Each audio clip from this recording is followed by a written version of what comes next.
کا پہلا مسئلہ یہ ہے کہ اگر کوئی شخص اس عورت سے جس نے کسی لڑکی کو دودھ پلایا ہو، پورا دودھ، یک شبانہ روز یا 15 بار مکمل دودھ پلایا ہو، نکاح کر لے، اس عورت سے نکاح کر لے جس نے ایک بچی کو دودھ پلایا ہے، اور اس عورت سے ازدواجی تعلقات بھی قائم کرے، تو پھر اس لڑکی سے نکاح نہیں کر سکے گا۔ ابھی دونوں اجنبی تھی اس کے لیے، ایک عورت ہے، اس عورت نے بچی کو دودھ پلایا ہے، ابھی یہ شخص آتا ہے اس عورت سے شادی کر لیتا ہے اور ازدواجی تعلقات کا جو ہے قائم کر لیتا ہے، تو وہ بچی اس کے لیے حرام ہو جائے گی جسے اس عورت نے پہلے دودھ پلایا ہے، ورنہ پہلے اس عورت سے شادی اگر نہ کرتا تو اس بچی سے بھی شادی کر سکتا تھا وہ۔ تو اگر کسی ایسی عورت سے شادی کیا جس نے کسی بچی کو دودھ پلایا ہو تو پھر وہ بچی اس کے لیے حرام ہو جائے۔ شادی صحیح ہے، وہ عورت اس کی بیوی ہے، لیکن اب اس بچی سے کبھی بھی وہ شادی نہیں کر سکے گا۔ یہ پہلا مسئلہ۔ دوسرا مسئلہ یہ ہے کہ اگر کوئی شخص اس لڑکی سے نکاح کرے پھر اس عورت سے نکاح نہیں کر سکتا جس نے اس بچی کو دودھ پلایا ہے۔ ابھی مسئلہ برعکس ہے، ایک خاتون نے ایک بچی کو دودھ پلایا ہے، ایک شخص آتا ہے اس بچی سے شادی کر لیتا ہے، تو وہ عورت حرام ہو جائے گی جس نے اس کے لیے اسے دودھ پلایا ہے۔ تو پہلے مسئلے کا برعکس ہے۔ تیسرا مسئلہ، اگر کوئی شخص اس لڑکی سے نکاح نہیں کر سکتا جس سے اس شخص کی ماں یا دادی یا نانی نے دودھ پلایا ہو، جس بچی کو اس کی نانی نے، اس کی دادی نے دودھ پلایا، اس کی ماں نے دودھ پلایا ہو، وہ شخص اس بچی سے شادی نہیں کر سکتا، وہ شخص اس کے لیے محرم ہے۔ اگر ماں نے دودھ پلایا ہے تو پھر یہ اس کی رضاعی بہن بن جاتی ہے، شادی نہیں کر سکتا،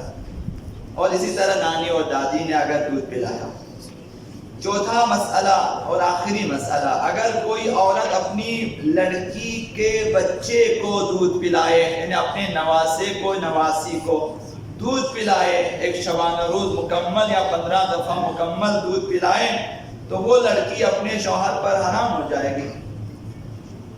اگر کوئی عورت اپنی لڑکی کے بچے کو دودھ پلائے، نواسی کو دودھ پلایا، نواسے کو دودھ پلایا،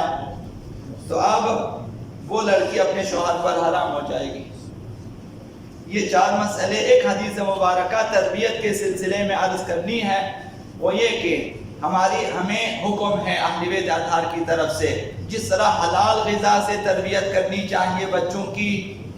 پاک غذا سے تربیت کرنی چاہیے، اسی طرح محبت اہل بیت پر بھی تربیت کرنی چاہیے۔ یہ ایک حدیث مبارک آپ کی خدمت میں عرض کرنی ہے، صرف ترجمہ میں عرض کروں گا۔ حضرت آقا امام محمد باقر علیہ السلام نے ارشاد فرمایا کہ پیغمبر اسلام نے آقا امیر المؤمنین کو حکم دیا ایک غار کے بارے میں کہ فلاں غار کی، فلاں پہاڑ کی گھاٹی میں آپ اتر جائیں، ایک گھاٹی ہے وہاں پر آپ اتر جائیں۔ آقا امیر المؤمنین بفرمان پیغمبر اسلام اس گھاٹی میں اتر گئے، ایک بوڑھے شخص کو دیکھا تو اس نے سوال کیا آقا امیر المؤمنین سے کہ آپ مجھے جانتے ہیں؟ آقا امیر نے فرمایا کہ مجھے معلوم ہے تو شیطان ہے، تو شیطان ہے، ابلیس ہے، مجھے پتا ہے۔ تو اس نے کہا کہ میں آپ سے کشتی لڑنا چاہتا ہوں۔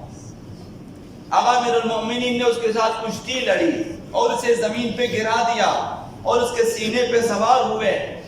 تو اس شیطان نے جو کہ بوڑھے شخص کی شکل میں تھا کہا کہ آپ میرے سینے سے اٹھ جائیں، میں آپ کو خوشخبری دینا چاہتا ہوں، اور وہ خوشخبری یہ ہے کہ قسم ہے خداوند ذوالجلال کی کہ جس کے دل میں آپ کی نسبت کینہ ہو، بغض ہو، عداوت ہو، اس کے باپ کے ساتھ اس کی ماں کے رحم اور اس کے بچوں اور اس کے مال میں شریک ہو جاتا ہوں، باپ کے ساتھ شریک ہو جاتا ہوں، ان میں شریک ہوں اس کے باپ کے ساتھ، باپ کے ساتھ اس کی ماں کے رحم میں بھی شامل ہو جاتا ہوں، ان شادی میں بھی شریک ہو جاتا ہوں، یعنی ازدواجی تعلقات میں بھی میں شریک ہو جاتا ہوں، پھر اس کی اولاد میں بھی میں شریک ہو جاتا ہوں، یعنی میں حصہ دار ہوں، میں حصہ دار ہوں، اس شوہر کے ساتھ حصہ دار ہوں، بیوی کے ساتھ میں حصہ دار ہوں، اس بچے کے ساتھ بھی میں حصہ دار ہوں، اور اس کے ماں کے مال کے ساتھ بھی میں حصہ دار ہوں. یعنی شیطان شریک ہے، اسی کو کہتے ہیں شرک الشیطان.